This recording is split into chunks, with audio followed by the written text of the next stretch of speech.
What is colorism and how do you define it? Hi, my name is Koa and I identify as biracial. I think about colorism as a distinct hierarchy that is anchored in a proximity to whiteness. Interesting. I think colorism is internalized racism. I'm Calvin West and I am an American. Okay. Hi, my name is Maya. I use they, them pronouns and I'm Black. So I actually think that colorism existed before racism, and the fact that historically, for example, if you look at Europe or Asia, like serfs, peasants, people who were in the lower classes had to work and toil in the sun, and those who were royalty or aristocrats or whatever tend to be lighter skin. And so there has historically been a privileging of lighter skin over darker skinned individuals. But I think that with the onset of global white supremacy fueled by European colonialism, 1492 onward, it was then absorbed into racism. Yeah, I completely agree as well. I identify as Iranian. As someone who's from like an Asian country that wasn't technically colonized, we even have colorism and that idea even without people coming in and telling us that. So it's almost like a preconceived idea that's in our heads. I'm a mixed race Puerto Rican, and in the Latina community, you can understand it very much as a caste system where there is no shame to address darker skinned people by slurs. Okay, there are personal consequences for colorism. There are also systemic consequences, and colorism has implications for public health, beauty, and all sorts of things in society. Okay. So you said that you feel like it is internalized racism? The blackest experience any Black person can have is another Black person telling them that they aren't Black. And that is something that happens to lighter skinned Black people because there's this idea and that I've lived a different life because I'm a lighter skin. And that to me is the most anti-Black thing you can do to anybody. Maya, what are your thoughts on that? Sorry, I saw you had a little bit of a reaction there. Oh, me? Yeah. So I think often when lighter skinned people talk about experiencing bias from darker skinned people, I think that my first thought is just like, remember that colorism is an ism. And like when something has that ISM, it means institutional power plus prejudice.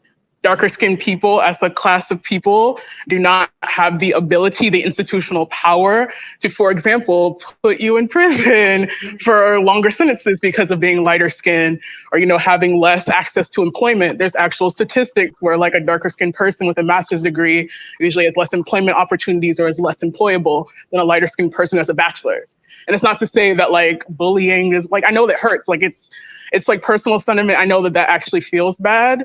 But I think that it's important to remember when we're talking about whether racism or colorism or anything that's an ism, that there's an element of institutional power that is added on to the prejudice. I do feel like when darker skinned people express their frustration to lighter skinned people, that their lives might be different, harder. I think you sort of have to acknowledge your privilege, or else it's very ignorant. Even though we're both Black. What specifically does that mean? Like, I've had experiences in my life that have not been great. And I can assume that it's because of the color of my skin, right? We talk about these ideologies, right? Which I think we get lost in sometimes.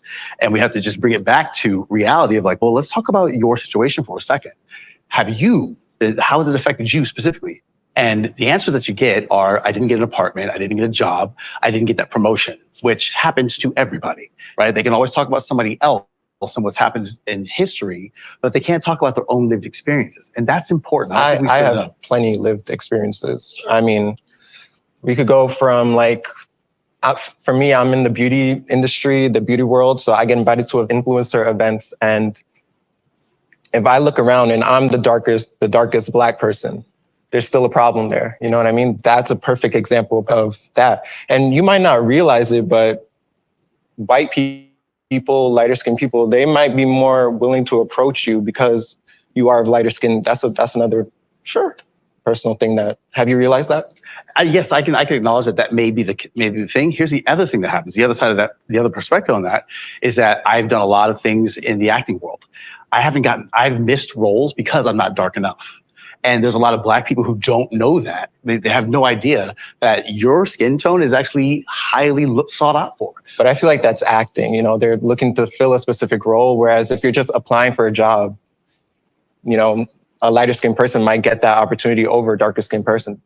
I get so many personal testimonials from young dark-skinned Black girls who are very detailed about how colorism affects their life.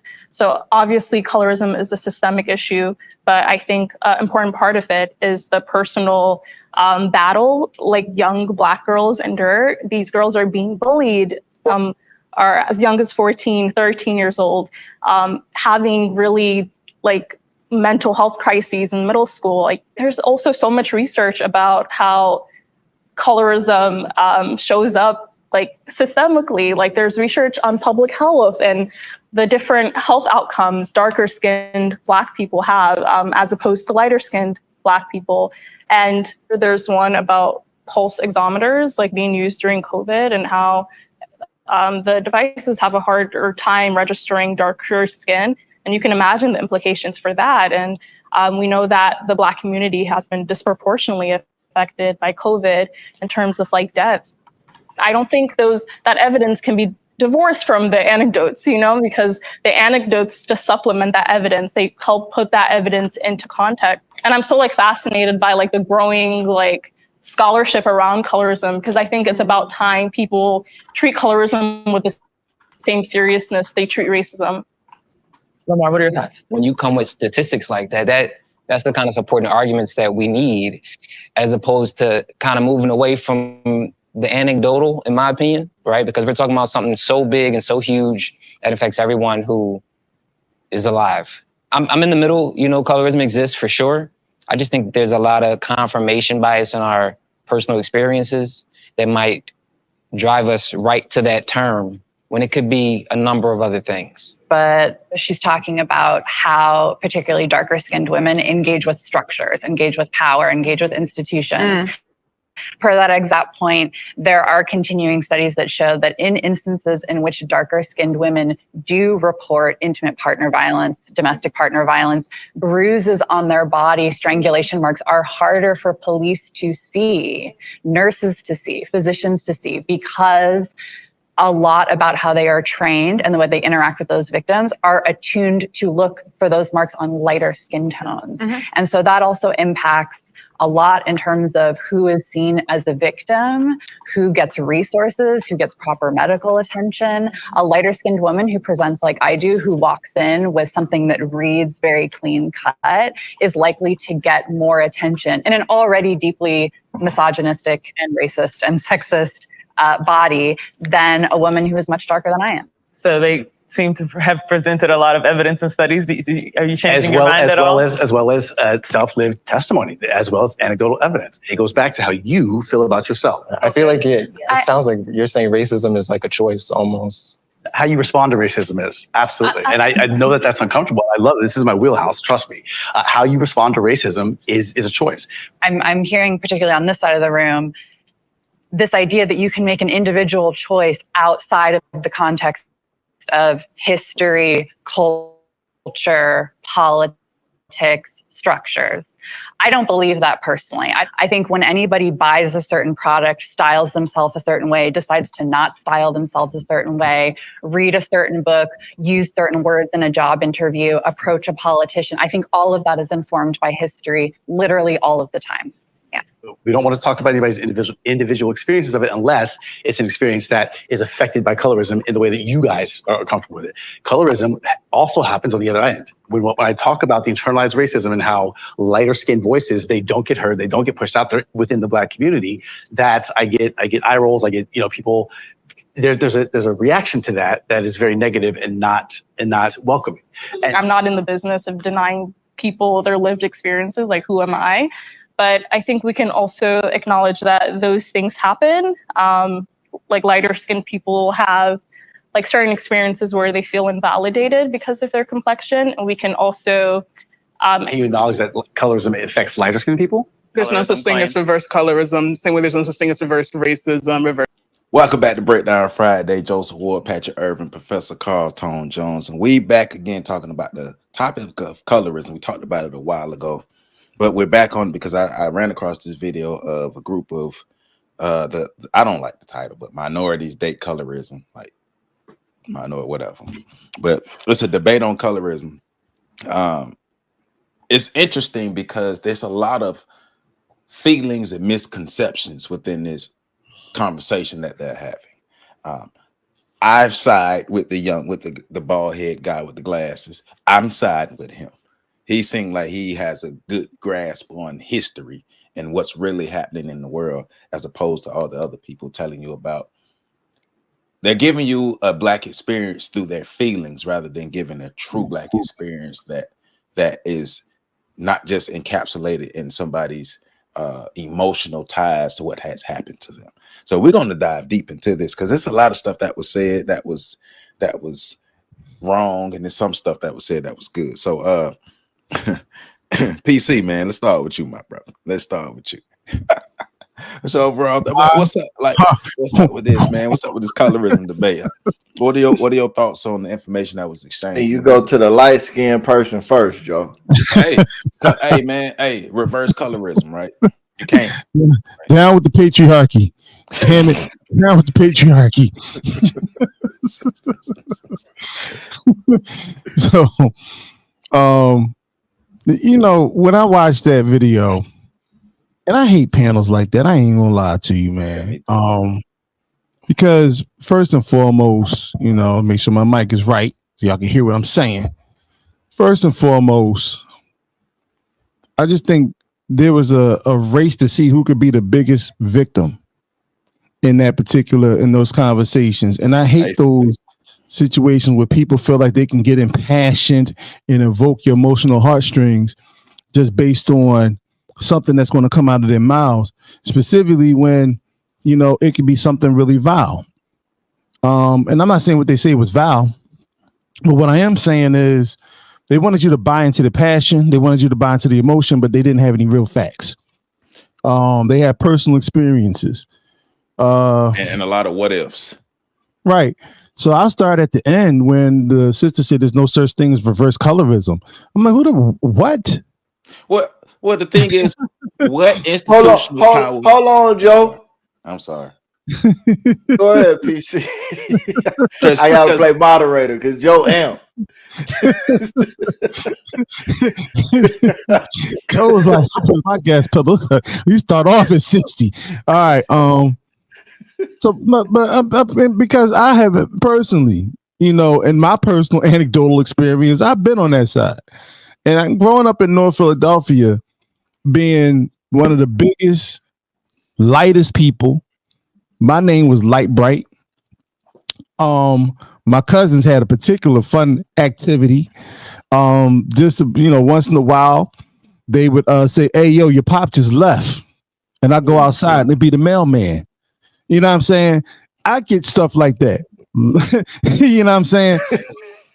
You get to be the white sheep of the Black family. And you do get ostracized for being light skinned. I got in so many fights just because dudes thought girls like me. So now I gotta fight you. You know, it was like that scene on New Jack City where Wesley Snipes stabbed Chris Williams in the hand. Pretty mother, you know what I mean?